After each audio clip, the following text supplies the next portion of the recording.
ဖယားတပါးတည်းကိုပဲကျောင်းကိုလာပြီးတော့မြတ်စွာဘုရားကိုနင်ပဲငတ်ဆလက်ညှိုးထိုးပြီးတော့ဆဲတဲ့ပုံနာကြီးတယောက်ရှိတယ်။စာပေကျမ်းမှာသူ့ကိုအကောတကဗရဒ္ဓဝါစာလို့နာမည်ပေးထားတယ်။ဆဲရည်တဲ့ဗရဒ္ဓဝါစာပုံနာမြတ်စွာဘုရားကိုရိုးရိုးမာမာလေးဆဲတယ်။မကျေနပ်လို့လာပြီးတော့ဆဲမြတ်စွာဘုရားကအပြုံးမပြတ်ဘူးသူဆဲလို့ဆဲတဲ့လူဆိုတာမတုံ့ပြန်လို့ရှိရင်သူဟာမောသွားစမြဲပဲလေမြတ်စွာဘုရားကမတုံ့ပြန်မဲနဲ့နေတဲ့အခါမှာသူဆဲမှုရပ်သွားတော့အဲ့ဒီအချိန်မှာမြတ်စွာဘုရားမေးတယ်ပုံနာတဲ့မင်းဆဲလို့အာရပြီဆိုငါမင်းတခုမေးမယ်မင်းအိမ်ကိုဧည့်သည်တွေလာတဲ့အခါမှာမုံပဲသေးစားတွေအခန့်ကျွေးမွေးတာမရှိဘူးလားအားရှိတာပေါ့အဲ့ဒီမုံပဲသေးစားတွေကိုဧည့်သည်ကစားမသွားဘူးဆိုရင်အဲ့ဒီမုံပဲသေးစားတွေကဘသူဟာဖြစ်မလဲဟာတပည့်တော်ဟာပဲဖြစ်မှာပေါ့ကျွန်ုပ်ဟာပဲဖြစ်မှာပေါ့ဧည့်သည်မစားဘူးဆိုရင်ကိုယ့်ပစ္စည်းဟာကိုယ့်ပစ္စည်းပဲအေးအဲ့ဒီတိုင်းပဲမင်းကိုငါတခုပြောမယ်ငါကိုမင်းကဆဲရည်ချင်းဖြင့်လက်ဆောင်နေလာပေးတယ်မင်းလက်ဆောင်နေငါတခုမှလက်မခံဘူးအဲ့ဒါတွေမင်းဟာတွေပဲဆဲရည်တာတွေမှန်သမျှမင်းဟာတွေပဲငါနဲ့ဘာမှမဆိုင်ဘူးဆိုပြီးတော့မေ့ရှိလိုက်လက်မခံတဲ့လက်ဆောင်လက်မခံဘူးဆိုတာအတိမတ်ကိုမပြုတာငါကိုဆဲနေတာလို့အတိမတ်ကိုမပြုတာဗျာဆိုဗျာအဲ့ဒီလိုမိတ်လိုက်တဲ့အခါကျတော့ပုံနာကြီးဟာစဉ်းစားကြည့်ရင်ထဲနှလုံးထဲမှာသူတယောက်တည်းအမှားကျွလွန်မိတယ်လို့စိတ်ထဲမှာခံစားရပြီး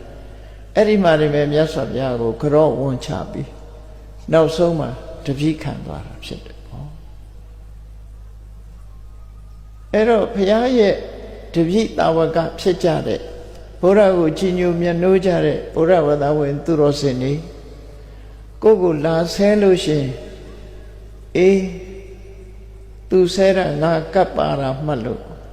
နားမထောင်ဘူးဒီဘက်နားကဝင်လာရင်ဟိုဘက်နားကထွက်တယ်အတိမတ်မပြုတ်ဘူးအတိမတ်မပြုတ်ပဲနေလိုက်လို့ရှိရင်သူဆဲလို့အားရရင်သူရပ်သွားမယ်ကိုကပြန်မဆဲသည့်အတွက်ကြောင့်ဆက်ပြီးတော့ကျွလွန်နေမှာမဟုတ်ဘူးလက်တောင်မှနှစ်ဖက်တီးမှအတန်မြည်တာဖြစ်တယ်တစ်ဖက်တည်းဆိုရင်အတန်ထွက်မှာမဟုတ်ဘူးဒါကြောင့်မို့လို့ဆဲလို့အားရအောင်ဆဲသွားပါစေ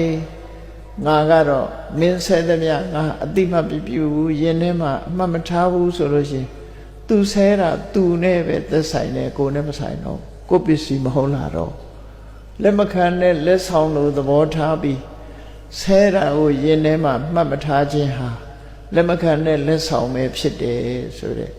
မြတ်စွာဘုရားရဲ့အသုံးအနှုန်းတိုင်းဘုန်းကြီးတို့တွေကိုယ်စိတ်ကိုထိန်းနိုင်ကြမလားအဲ့ဒီလိုထိန်းပြီးတော့စမ်းကြည့်ပေါ့ကိုလာဆဲလို့ရှိရင်မြတ်စွာဘုရားကအတိမတ်မပြုတ်နဲ့ဆဲရတာသူဟာသူပဲငါနဲ့မဆိုင်ဘူးဆိုပြီးတော့ရှောင်တိန်နေလိုက်တဲ့စိတ်ထဲမှာအတိမတ်မပြုတ်နဲ့အတိမတ်ပြုတ်လိုက်ခြင်းဟာကိုလက်ခံရရောက်တယ်လို့ဟောလို့ဆုံးမတာရန်စားဟာငြိမ့်သွားသူဆဲလို့ကိုပြန်ဆဲမယ်ဆိုလို့ရှိရင်ဆဲတန်တရားကလွတ်လာမှာမဟုတ်တော့သူဆဲကိုဆဲသူဆဲကိုဆဲအရှိန်တွေဟာမြင့်တက်လာမှသာဖြစ်တယ်ပေါ့ငြိမ်းချမ်းသွားမှဖြစ်မှာမဟုတ်ဘူးအေး